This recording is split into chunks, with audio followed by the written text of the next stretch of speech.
నమస్కారం అండి. మీరు మీ ఇంట్లో మీ దగ్గర ఉండే 5 రూపీస్ కాయిన్స్ కానీ, 1 రూపీస్ కాయిన్స్ కానీ, 10 రూపీస్ కాయిన్స్ కానీ, ఏవైనా కాయిన్స్ ఎన్ని ఉంటే అన్నీ తీసుకునేసి దాంతో మీరు ఇలా చూపించినట్టుగా పిరమిడ్ షేప్లో మీరు పిరమిడ్ని తయారు చేయండి.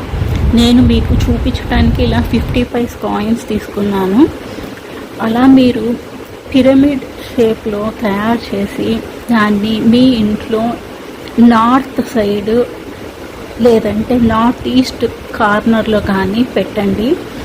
ఆ తర్వాత చూడండి, మీకు మనీ సంపాదించడానికి ఆపర్చునిటీస్ ఓపెన్ అవుతాయన్నమాట. అయితే మీరు ఈ పిరమిడ్ని తయారు చేసిన తర్వాత అందరికీ కనిపించేట్టుగా పెట్టొద్దండి, కొంచెం క్లోజ్ చేసి పెట్టండి, ఎవరికి కనిపించకుండా. Thank you for watching. Please like and subscribe my channel.